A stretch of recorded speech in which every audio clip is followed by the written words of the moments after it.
অনেক দিনে হবে আপনাদের মাঝে কোনো ভিডিও দিতে পারি না, তো এর মধ্যে দুইটা ভিডিও আমার মেয়ে দিচ্ছে। তো আজকে অনেকদিন পরে আপনাদের মাঝে আসলাম, 7-8 দিন হবে। তো আমার শরীর কিন্তু অনেকটা পরিমাণে অসুস্থ, আপনারা সবাই জানেন। তো আজকে আসলাম আপনাদের মাঝে কিছু কথা বলার জন্য। আসসালামু আলাইকুম, আশা করি যে যেখানে আছেন সবাই ভালো আছেন, সুস্থ আছেন। আলহামদুলিল্লাহ, আল্লাহ পাকের রহমতে আমরাও সকলে ভালো আছি, সুস্থ আছি। তো যে যে হাওলাতেই থাকি না কেন, আল্লাহ দরবারে সবসময় শুকরিয়া আদায় করতে হয়। তো আল্লাহ অনেক খুশি হয়। তো যেই হাওলাতেই থাকি আর যে হাওলাতে আল্লাহ পাক রাখছে, খুব ভালো রাখছে, খুব ভালো আছি। তো আপনাদের মাঝে আসলাম কিছু কথা বলার জন্য। তো আজকে তো অনেকদিন ধরে আমি কোনো ভিডিও অনেকদিন দেই নাই। তো এর মধ্যে দুইটা ভিডিও আর কি আমার মেয়ে দিচ্ছে। তো আমার মেয়ে ওরকম ভাবে গুছায় কথা বলতে পারে না, এই জন্য আর কি ভিডিও আমার মেয়ে আপলোড দিতে চায় না। আর যেহেতু আমি অসুস্থ, আর একলা হাতে যতটুকু পারে শ্বশুর বাড়ি থেকে আইসা একটু কাজ কাম কইরা দেয় আমাকে, তো তো আমার তো অনেক এতটুকু কিন্তু আমার খুব আসান হয়। কারণ তা না হলে আমার খুব কষ্ট হয়ে যায়, কারণ আমি যে কি পরিমাণ অসুস্থ এটা আমি ভাষায় বুঝাতে পারবো না। কারণ একমাত্র আল্লাহ পাক সৃষ্টি করছে, একমাত্র আল্লাহ পাকই জানে। কারণ আল্লাহর কাছ থেকে কিন্তু কিছু লুকানো যায় না, ওনার কাছ থেকে কিছু লুকানো যায় না। উনি কিন্তু মানুষের মনের খবর বা শরীরের খবর সবকিছুই জানে। তো যাই হোক, ডাক্তার দেখাইতেছি, ডাক্তারের কাছে দৌড়াদৌড়ি করতেছি, কিন্তু ডাক্তার বলছে যে হসপিটাল ভর্তি হওয়ার জন্য, কারণ এভাবে আমার ট্রিটমেন্ট নাকি হবে না। তো আমার বলছে যে আপনি কিছুদিন হসপিটাল ভর্তি থাকেন, তো ভর্তি থাকলে সকাল বিকেল ডাক্তার আসবে, আপনাকে দেখবে, আপনার ট্রিটমেন্ট ভালো হবে। তো আমি কিভাবে ভর্তি হব? আমার কোনো লোক নেই, কারণ আমাদের কোনো আল্লাহ ছাড়া, উপরে আছে আল্লাহ আর আমার স্বামী ছাড়া আমাদের আর কেউ নেই। কারণ একটা রোগী হাসপাতাল ভর্তি থাকলে কিন্তু তার পিছনে দুইটা মানুষ লাগে। কারণ একজন লাগে দৌড়াদৌড়ি করতে, আর একজন লাগে রোগীর সাথে থাকতে। তো আমার কিন্তু ওরকম থাকার মতো কোনো লোক নেই।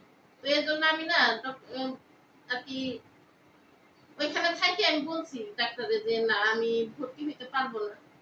কারণ আমার ট্রিটমেন্ট যদি এভাবে হয় হইব, আর যদি না হয় তো কিছু করার নাই, তারপরও হসপিটাল ভর্তি হইয়া থাকবো যে, ওই রকম কোনো পরিবেশ আমাদের নাই। কারণ লোক নাই, আর ওইভাবে কি আর আমি কখনো আমার জীবনে আমি বলতে পারবো না আমি কখনো আর কি হসপিটাল ভর্তি ছিলাম। তবে একবার মনে হয় আমি ছিলাম, তো অনেক বছর আগে আর কি। আমার আর কি রক্ত শূন্যতা হয়ে গেছিল, শরীরের ব্লাড একেবারেই কমে গেছিল। তো তখন আর কি হসপিটাল ভর্তি হইয়া 2 দিন ছিলাম। 2 দিন থাকার পর আর কি 3 ব্যাগ রক্ত দেওয়া হয়েছিল। তো এই আর কি, তারপর অনেকদিন আগে, তো আমি কিন্তু জানি না যে আমারে ভর্তি করার জন্য নেওয়া হয়েছে। আমারে মিথ্যা কথা বইলা বাসা থেকে নেওয়া হয়েছে যে আমারে কি ডাক্তার দেখাবে, এই জন্য আর কি নিতে আসছে, ডাক্তারের কাছে নিতে আসছে। তো যাই হোক, আমারও, কারণ আমি কখনো থাকি নাই হসপিটাল ভর্তি, আমারও মন টানে না। কিন্তু পরিস্থিতি কিন্তু আমার খুবই খারাপ। হ্যাঁ, তারপরও জানি না আল্লাহ পাক কি করে, আল্লাহ পাকই ভালো জানে। খালি নিঃশ্বাস বন্ধে আসে, আর অনেক অসুবিধাই আছে শরীরে। এগুলো নাকি এগুলো এখন আমি নাই বলি, কারণ এগুলো বললে ভিডিও অনেক বড় হয়ে যাবে। তো যাই হোক, প্রত্যেকটা মানুষের সাথে কিন্তু আল্লাহ আছে। আর আল্লাহর নামে সবসময় নিতে আসছি, কারণ আল্লাহ ছাড়া কোনো মাবুদ নাই। আর আল্লাহর হুকুম ছাড়া একটা নিঃশ্বাস নেওয়ার মতো ক্ষমতা আমাদের নাই। প্রতিটা পাও ফালাই মাটি তার আল্লাহর নাম স্মরণ করি, কারণ উপরে আল্লাহ। কারণ ওই যে কথা বললাম যে আমাদের আল্লাহ ছাড়া আর আমার স্বামী ছাড়া কেউই নেই। তো প্রতিদিনে কাজ করতেছে, এখন ইদারিং কাজকর্ম যাই হইতাছে, একটার পর একটা ডাক্তার পরীক্ষা দিতেছে, একটার পর একটা পরীক্ষা দিতেছে।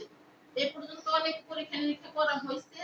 এখন আবার পরশুদিন আর কি গেছি, তো পরশুদিন যাওয়ার পরে আরো 3টা টেস্ট দিচ্ছে। মানে বুক ইসিজি দিছে, আলট্রা দিছে, আর হচ্ছে মাথার আর কি ব্রেনটা নাকি সমস্যা। তো মাথা আর কি মাথাও পরীক্ষা দিছে। তো এই পরীক্ষাগুলো করার পরে আর কি সিটি স্ক্যান দিছে। তো এই পরীক্ষাগুলো করার পরে ডাক্তারকে বলবো যে কি সমস্যা।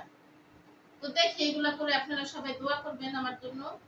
আর সকলের জন্য দোয়া করবেন, কারণ দেখা যায় কি এর চাইতে অনেক অনেক বেশি অসুস্থ আছে মানুষ। টাকা টাকা পয়সা দিয়েও হাসপাতালের বেডে শুয়ে কাতরাইতেছে, রোগ ভালো হইতেছে না। আবার অনেকে আছে টাকার জন্য চিকিৎসাও করতে পারতেছে না। তো সবার জন্য দোয়া করবেন, আমার জন্য দোয়া করবেন, যাতে আল্লাহ পাক আমাকে যদি সুস্থ করার হয় তাহলে যাতে সুস্থ করে দেয়, আর যদি আল্লাহ নেওয়ার হয় তাহলে যাতে নিয়ে যায়।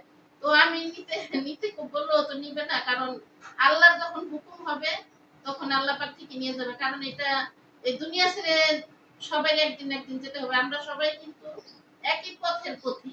কারণ কেউ বলতে পারবো না যে আমি যাব না কি আমি মরবো না, এটা কিন্তু কেউ বলতে পারবো না। সবারই 2 দিন আগে বা 2 দিন পরে সবাই আর কি যাইতে হবে। তো যাই হোক, আল্লাহ পাক যে কদিন হায়াত দিছে আপনাদের মাঝে, ছোট হোক বড় হোক যাই হোক যতটুকু হোক, ভিডিও আমি পারি বা আমার মেয়ে পারি একটু একটু শেয়ার করব। কারণ চেষ্টা করব শেয়ার করার। আর এতটা পরিমাণ খারাপ হয়ে যায় শরীর, মানে কথাও বলতে পারি না, বিছানা থেকে উঠতেও পারি না, ওঠার কোনো শক্তি নাই। তো এর জন্য আর কোনো কাজকর্ম তো করি না। মেয়ে একলা হাতে যতটুকু পারে করে। এর মধ্যে আবার ভিডিও, আপনারা যারা ভিডিও করেন বা ভিডিও বানান সবাই জানেন যে এগুলো করতে কিন্তু খুব কষ্ট আর খুব পরিশ্রম। তো এর জন্য আর কি হয় না, হয়ে ওঠে না। তো যতটুকু পারে মেয়ে আর কি একটু একটু করে কইরা আর কি মাঝে মাঝে 2-1টা ছাড়ে। আর যদি আমি আল্লাহ পাক যদি আমাকে সুস্থ করে তাহলে নিয়মিত ভিডিও দিব। তো সবাই দোয়া করবেন আমার জন্য, আল্লাহ যেন তাড়াতাড়ি সুস্থ করে। আর এই পরীক্ষাগুলো যেন তাড়াতাড়ি করতে পারি। কারণ পরীক্ষাগুলো দিতে হচ্ছে 3 দিন হয়ে গেছে। ওই যে বললাম সিটি স্ক্যান দিছে, আর হচ্ছে আলট্রা দিছে, আর হচ্ছে যে বুকে ইকো দিছে। তো এগুলো আবার আর কি করতে হবে। এর আগেও করা হয়েছে, তো আবারও দিছে। তো জানি না, ওনারাও খোলাসা ভাবে কিছু বলে না। তো ওদিন বললো যে হসপিটাল ভর্তি হন। এই কথা বলার পরে আর কি আবার কতগুলো পরীক্ষা দিল, আমি যে না করলাম যে না আমি হসপিটাল ভর্তি হইতে পারুম না। তারপরে কারেন্ট চলে গেছে, এখন অন্ধকার হয়ে গেছে। আজকে বাইরে বাইরে এমনি তো আজকে সকাল থেকে অন্ধকার ছিল।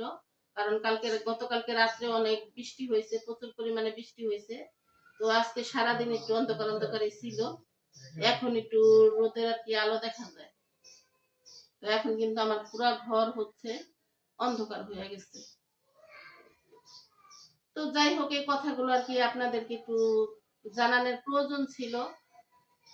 তো এই জন্য আর কি জানাইলাম, যেহেতু আমিও সোশ্যাল মিডিয়ায় কাজ করি। আর আমার মেয়ে আর কি অনেক লজ্জা পায়, কারণ ওই যে 2-1টা ভিডিও যদি বানাই তাহলে আমার মেয়ে আর কি ভয়েস দিতে অনেক লজ্জা পায়। আম্মু আমি পারুম না, আমার অনেক লজ্জা লাগে। তো এই জন্য, কারণ অনেক একটু একটু বাচ্চারা কিন্তু এখন মোবাইলের অনেক কিছু করে বা অনেক ভিডিও করে, এটা করো এটা করো অনেক কিছু বলছে, কিন্তু আমার মেয়ে কিন্তু ওরকম না। কারণ এই মোবাইলে ভয়েস দিতে বললো, কারণ ওর একটু একটু পরে ভুল হয়ে যায়। তো যেহেতু আপনাদের মাঝে আমি কাজ করি, এজন্য মেয়েরে বলি যে দাও একটু একটু দাও, কারণ তা না হলে সবাই অপেক্ষায় থাকবে। তো যাই হোক, অনেক কথা বললাম, সবাই আমার জন্য দোয়া করবেন। কারেন্ট চলে গেছিল, কারেন্ট এখন আসছে। ঘর অনেক অন্ধকার ছিল। তো যতদিন আল্লাহ পাক হায়াত দিছে অতদিন আর কি, আর যতদিন আসছি দুনিয়াতে পাইছা অতদিন ছোট পারি যাই পারি, যতটুকু ভিডিও পারি আপনাদের মাঝে শেয়ার করার চেষ্টা করব।